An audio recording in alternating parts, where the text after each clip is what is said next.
எல்லாருக்கும் வணக்கங்க. இன்னைக்கு நம்ம ஈரோடு அம்மாச்சி சமையல் கிச்சன்ல இன்னைக்கு என்ன பண்ண போறோம் அப்படின்னு பாத்தீங்கன்னா, இன்னைக்கு வந்து ஒரு சேப்பங்கிழங்க வச்சுட்டு சூப்பரான ஒரு ஃப்ரை ஒன்று பண்ணலாம். சேப்பங்கிழங்கு பிடிக்காது அப்படின்றவங்க கூட இன்னைக்கு நல்லா விரும்பி சாப்பிடுவாங்க. அது எப்படி செய்யலாம்னு பார்ப்போம் வாங்க. நம்மளோட சேனல்ல சப்ஸ்கிரைப் பண்ணாதவங்க சப்ஸ்கிரைப் பண்ணிக்கோங்க.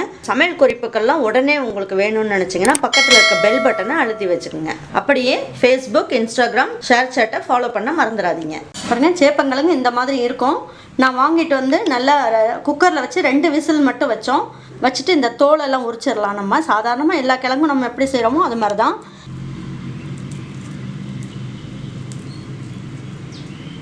இந்த சேப்பங்கிழங்கு வந்து 1/4 கிலோ அளவுக்கு நான் வாங்கிட்டு வந்து வேக வச்சு தோல் உரித்து எடுத்து வச்சுருக்கேன். எடுத்துகிட்டு இந்த மாதிரி நம்ம வந்து ரவுண்டாக கட் பண்ணி எடுத்து வச்சுக்கலாம். ஒரு 1/2 இன்ச்சு அளவுக்கு இஞ்சி எடுத்துக்கோங்க. ஒரு சின்ன பீஸ் எடுத்துக்கோங்க. அதுக்கப்புறம் பார்த்திங்கன்னா ஒரு 8 பூண்டு எடுத்துக்கலாம்.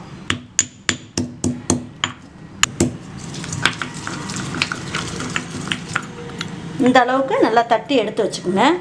ஃப்ரை பண்ணி எடுக்கிறதுக்கு முன்னாடி இந்த இதுக்கு தேவையான அளவுக்கு கொஞ்சமாக உப்பு போட்டுக்கலாம். ஏன்னா இதில் வந்து உப்பு டேஸ்ட்டெல்லாம் கொஞ்சம் வச்சுட்டு நம்ம அதுக்கப்புறம் நீங்கள் ஃப்ரை பண்ணிங்கன்னா நல்லாயிருக்கும். கொஞ்சமாக மஞ்சள் தூளும் போட்டுக்கலாம். ஏன்னா உப்போட டேஸ்ட்டு ஃபுல்லாக இந்த கிழங்குல பிடிச்சிக்கும். அதுக்காக அந்த மாதிரி போட்டிருக்கோம். இப்போ என்ன பண்ணலாம், இந்த கிழங்கை நம்ம ஃப்ரை பண்ணி எடுத்துக்கலாம். ஃப்ரை பண்ணி எடுக்கும் போதே நீங்கள் என்ன பண்ணலாம், இதில் இஞ்சி பூண்டு வந்து நம்ம தட்டி வச்சுருக்கோம் இல்லைங்களா, அதையும் இதில் போட்டுக்கோங்க. இதோடு சேர்ந்து இதை நம்ம ஃப்ரை பண்ணும் போது என்ன ஆகும், இதோட ஃப்ளேவர் ஃபுல்லாக இதில் நல்லா இறங்கிடும். இந்த கிழங்கு சாப்பிடும் போது நல்லா டேஸ்ட்டாக இருக்கும் நமக்கு. இப்போ நம்ம என்ன பண்ணலாம், இந்த கிழங்கை எடுத்து வேறு தட்டுக்கு மாற்றிக்கலாம். பாருங்கள், இப்போ நம்ம எல்லா கிழங்கையுமே நம்ம அதில் கொஞ்சம் கொஞ்சமாக போட்டு பொரிச்சு எடுத்துடலாம்.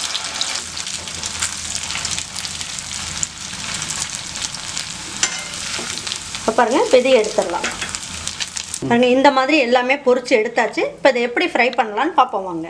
இந்த எண்ணெயே உங்களுக்கு வந்து கரெக்டாக இருக்கும் செய்யறதுக்கு. இதில் கொஞ்சமாக எண்ணெய் வந்து எடுத்துடலாம்.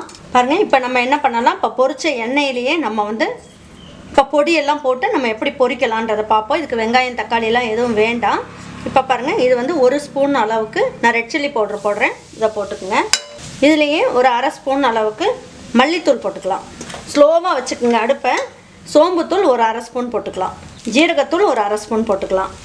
ஒரு 1/4 ஸ்பூன் அளவுக்கு கரம் மசால் பொடி போட்டுக்குவோம். இதுலேயே கொஞ்சமாக மஞ்சள் தூள் போட்டுக்கலாம். இந்த காய்க்கு தேவையான அளவுக்கு உப்பும் போட்டுக்கலாம். இப்போ நம்ம எடுத்து வச்சுருக்க கிழங்கையும் இதில் போட்டுக்கலாம். ஏன்னா இதில் பச்சை வாசம்லாம் போயிருக்கும். இப்போ இதையும் போட்டு நல்லா வறுத்துக்கலாம்.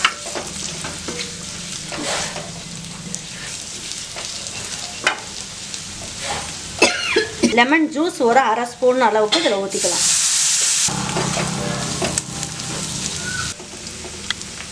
இது ஒரு 2 நிமிஷத்துக்கு மட்டும் இந்த மாதிரி ஃப்ரை ஆகிட்டு இருக்கட்டும்.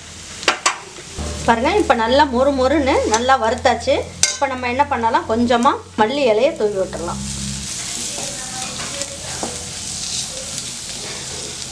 நல்லா மொறுன்னு ஆயிடுச்சு. இப்போ இதை எடுத்து வச்சு பரிமாறிடலாம் வாங்க.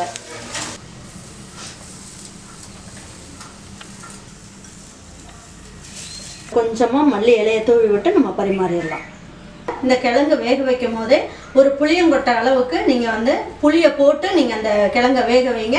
உங்களுக்கு நாக்கு அரிக்காமல் ரொம்ப சூப்பராக இருக்கும். இது லெமன் போட்டு செஞ்சாலும் அது ஒரு வித்தியாசமான டேஸ்ட்டில் இருக்கும். கண்டிப்பாக உங்கள் வீட்டில் இருக்கவங்களுக்கு, பெரியவங்களுக்கும் உங்கள் வீட்டில் இருக்கவங்களுக்கும் செஞ்சு கொடுங்க. செஞ்சு கொடுத்துட்டு அவங்களுக்கு பிடிச்சிருந்ததுன்னா லைக் பண்ணுங்கள், ஷேர் பண்ணுங்கள், சப்ஸ்கிரைப் பண்ணுங்கள், மறந்துடாமல் கமெண்ட்ஸ் பண்ணுங்கள். தேங்க்யூ ஃபார் வாட்சிங் ஈரோடு அம்மாச்சி சமையல். தேங்க்யூ.